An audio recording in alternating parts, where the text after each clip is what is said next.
Ay, naririnig naman ako mga kabayan at ipapakita naman sa inyo sa masarap na lutaw.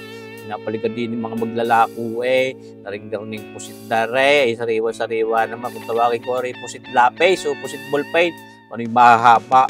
Napakagandang klase din ng pusit na yan, pero baga naman yan hindi nagkukukunat, parang lambordi yan, isa pa yung manamis-namis yan. At ilagay yung hugasan maigi, siyempre tatanggalin natin yung mga pinag-plastic ang iyon, kaya pwede gamitin yun. Yung mga pinagnipinan niya, natin lang tatanggalin ng papagayan mga kabayan. Hindi na natin para tanggalin yung laman loob niyan. At yan na may maliliit, magigiba mga kabayan. Hinuhugasan natin ang tuga at nasa ganun, malis natin yung lansa at kako ngayon yung ating laman loob naman hindi na natin tinanggal. Hindi para hindi naman itong napakalasa. Ngayon itong ating pitsay na ito, ay ating ipiprepara din at gagamitin natin yan, lalo yung malalapad ng dahon. Babalutin natin diyan yung ating pusit lapis na yaon, mga kabaya. Pero yung mga pinagtangkaya, di ilalako din natin, siyempre. Yan how, ating hinihiwag-hiwag laang at pinuputol natin yung dahon dun sa tangkay. Yan how. Pero naman, hugasan din natin. Malinis, yan mga kabayan. Nagayaya, sarap din mamaya mga kabayan. Ating gagataan, yung ating pusit lapis na yan. Pili ko na yung malalapad na dahon at babalutin nga natin din. Ating patitigisin din muna din. Ngayon, nung mapatigis natin itong ating pusit lapis na yan, ay di ating titimplahan ngayon. So, lalagyan natin ng paminta. Marami-rami para mas mabangot, mas masarap. May asin din, mga isang kutsari at kalahati. Yan. Ating kinaluhalaw at nang babalutin na natin diyan sa dahon ng pechay. Kita nyo ba ito? Yan talaga namang ako'y nakapagawa na rin dati kung napanoorin niyo yung ganyan klase ng pusit. Aking isinaing, ipinais ko din, ay talagang napakasarap din mga kabayo. Karikit na karikit lang ang naging pates, ay napakasarap, may subukan nyo din. At itong ginagawa natin ngayon, nabalot natin sa dahon ng pitsay, ating gagatan yan.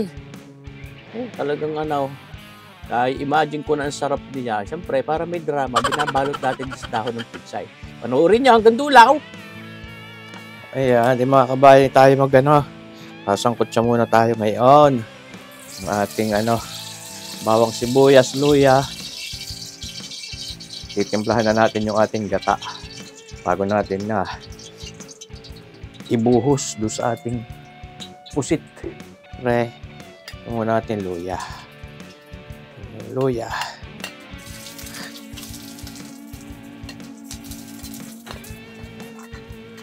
Ito naman madali lang natin lulutuin.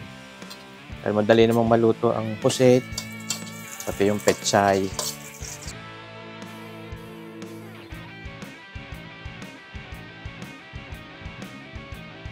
Ngayon, isasabog na rin natin itong ating bawang.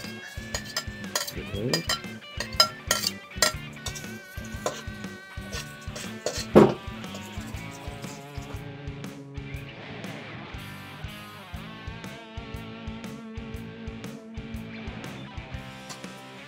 Log na rin natin itong ating sibuyas, siling haba, siling manghang na yan. Hindi muna natin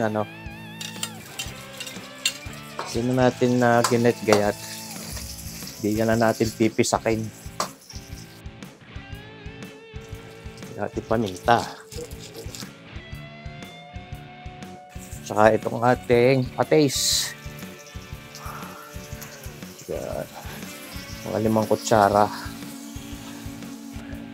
Halu-haluin muna natin. May kabayan. Bangaw. Kakabangaw.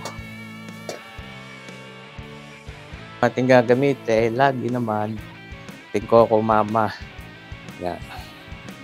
Napakasarap naman ito.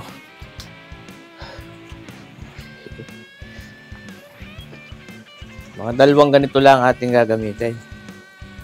Katumbas nito ay isang niyog.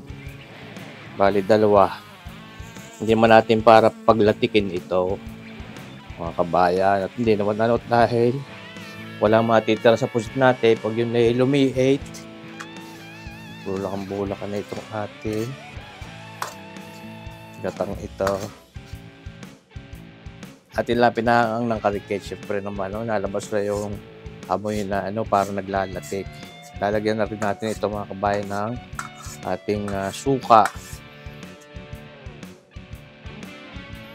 Ngayon, lalagyan natin mga kabayan ng red cane vinegar. Siyempre, ito ang ating paboritong suka.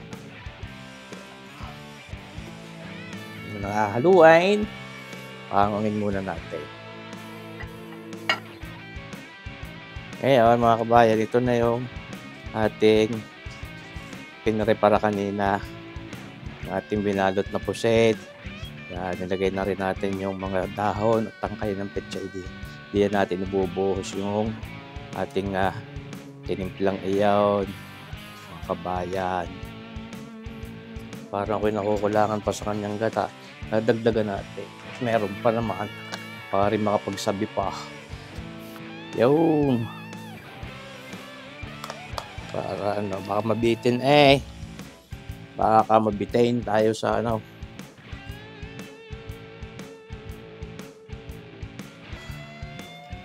Isasapaw na ito diyan sa ating mga pusit na at pechay. Oh, ito itong mga kabayan. Tunay na mga ayaya sarap. Sa idinlaan natin yan. Ayos. Side.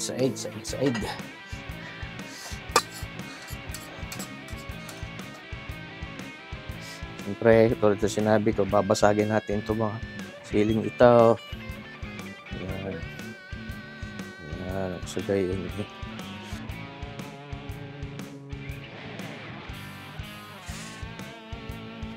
Ngayon, titimusan natin yan. Siyempre, para may karikit na tamis ng pag-ibig, lalagyan natin ng mga kalahating kutsaritang asukal. Kung meron kayong brown sugar na putlain, ay pwede. So ito, ginamit natin itong ating puti. Paano yung walang wash?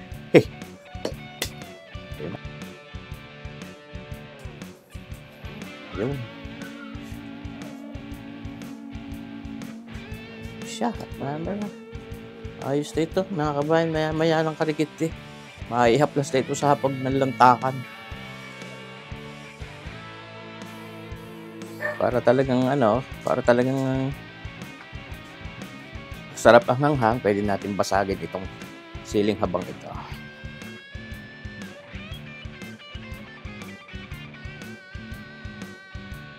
Ayos, patayin natin ang apoy.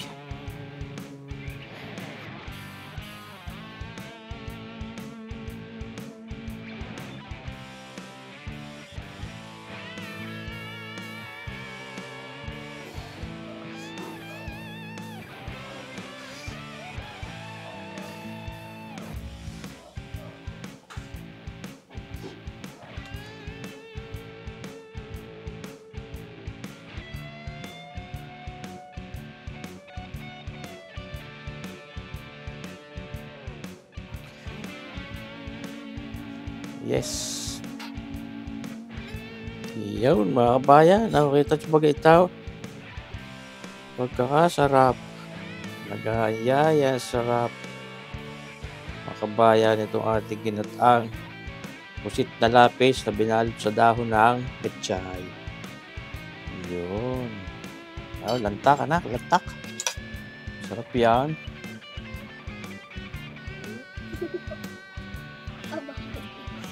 Nakabalot para hindi ginawain. Siyempre. Lantak, anak. Lantak. Ayos ka, anak. Kabayan. Ayaw mo siya. Alam? Hindi manghang. Kaya mo lang. Ayos lang. Apa. Ayos. Huwag mo nakakain. Mel. Ano rin? Pechay? Dahon ng pechay. Nakamalay-malay ang ating Commander Mami Lisa kung ano naray. Pechay gari o yung... Pechay. Wala ko yung luya. Hindi. Yeah. Ayos, sarap. Parang may drama.